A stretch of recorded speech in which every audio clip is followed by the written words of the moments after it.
on revient sur la soirée L'Europe contre l'antisémitisme organisée hier soir au Théâtre Antoine par Bernard-Henri Lévy, la règle du jeu. L'un des objectifs de Bernard-Henri Lévy, remettre cette thématique menace existentielle pour l'Europe selon ses termes au cœur de ces derniers jours de campagne avant les européennes. Si le vrai gouffre, la vraie béance, le vrai trou sur lequel l'Europe a dû se fonder, c'est la destruction des Juifs, leur réprobation, leur diffamation. Logiquement, il ne devrait pas y avoir de sujet plus crucial, plus brûlant, qui anime davantage le débat électoral que ce sujet-là. La question de Malmö, la question de la tornade qui est en train de souffler sur l'Europe, ça devrait être un sujet central, sinon le sujet décisif, celui où tout se joue de cette élection de dimanche prochain. Hommes et femmes politiques, philosophes, journalistes, écrivains étaient devant plus de 700 personnes, plus de 4 heures d'expression d'une lutte résolue, républicaine et éclairée contre l'antisémitisme. La haine des Juifs est incompatible avec nos valeurs. C'est ce qui était venu rappeler la présidente de l'Assemblée nationale, Yaël Braun-Pivet. Tous ceux qui soufflent sur les braises, excusant, voire encourageant le terrorisme, désignant les Juifs comme coupables, ceux-là poursuivent d'autres buts que la paix et ne font en réalité qu'instrumentaliser la cause palestinienne. En quelques pirouettes, on réécrit l'histoire, on fait de l'agressé l'agresseur, pour mieux recycler les vieux préjugés sous les couleurs de l'actualité. Le Juif n'est plus déicide, le voici génocidaire, lui qui fut victime du plus grand génocide de l'histoire. Le Juif manipulateur et fauteur de guerre, voilà l'ennemi, pour tous les démagogues en quête d'effets faciles, y compris chez ceux qui se réclament par ailleurs des idéaux de la Révolution française et de la République.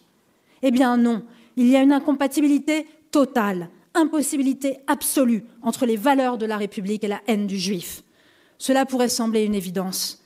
Et ma grande tristesse est de constater qu'il faut aujourd'hui l'affirmer, le dire à haute et intelligible voix pour mettre fin aux impostures et aux confusions.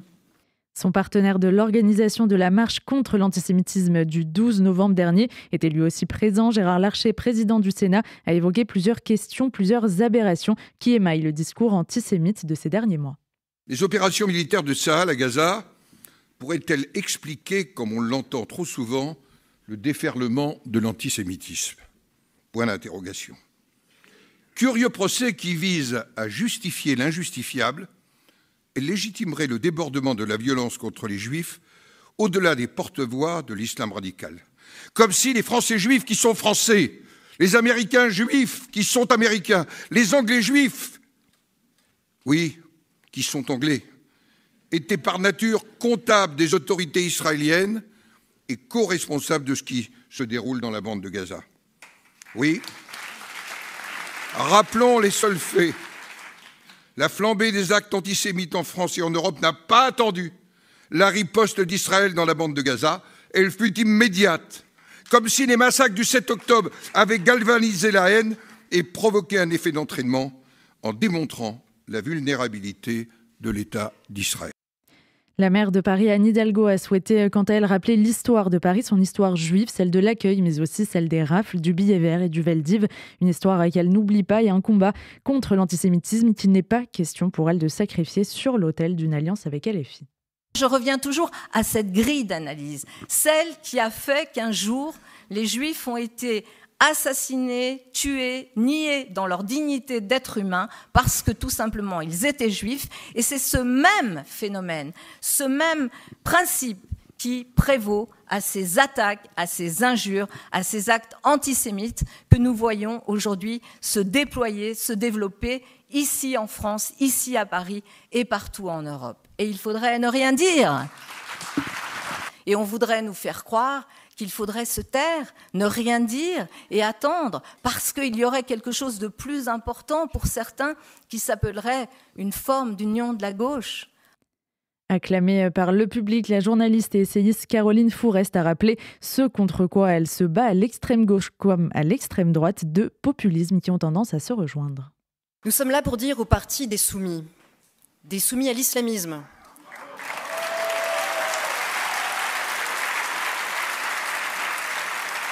et même désormais des soumis à l'antisémitisme, qui se croient porteurs de valises d'une nouvelle guerre décoloniale, qu'ils ne sont que les idiots utiles de monstres totalitaires.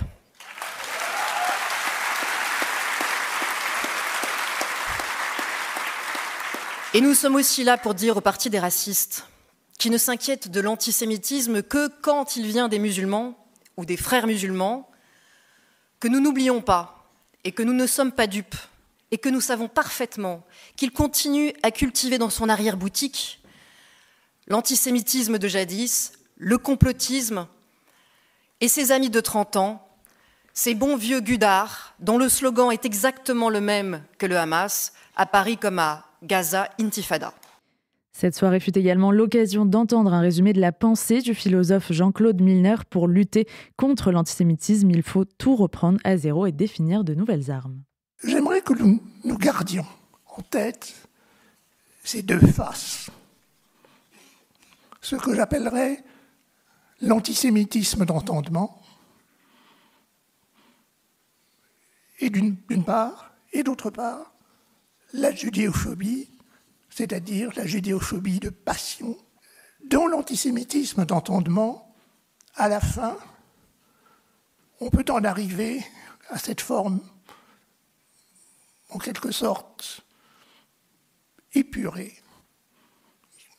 qui dit, j'ai trouvé cela sous la plume, une plume autorisée, disons, enfin respectée.